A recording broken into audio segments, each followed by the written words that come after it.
அனைவருக்கும் காலை வணக்கம். திருப்பாவை பாடல் 26. மாலே மணிவண்ணா மார்கழி நீராடுவான் மேலையர் செய்வனகள் வேண்டுவன கேட்டியேல் ஞாலத்தையெல்லாம் நடுங்க முரல்வன பாலன்ன வண்ணத்துன் பாஞ்ச ஜன்னியமே போல்வன சங்கங்கள் போய்ப்பாடு உடையனவே சால பெரும்பறையே பல்லாண்டு இசைப்பாரே கோல விளக்கே கொடியே விதானமே ஆலின் இலையாய் அருளேலோர் எம்பாவாய்.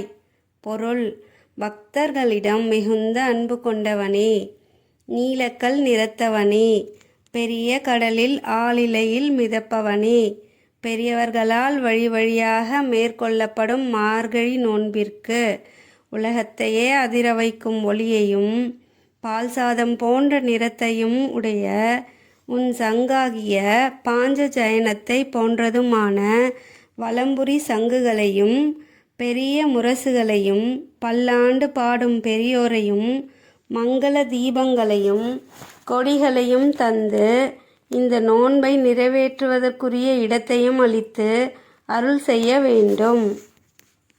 விளக்கம்: பாஞ்ச சைன்யம் என்னும் சங்கை திருமால் ஏந்திருக்கிறார். இந்த சங்கின் கதையை கேளுங்கள். பஞ்சஜன் என்னும் அசுரன் சாந்தீபனி என்ற முனிவரின் மகனை கொன்றுவிட்டு கடலில் போய் மறைந்து கொண்டான். கிருஷ்ணர் அவரிடம் மாணவராக சேர்ந்தார்.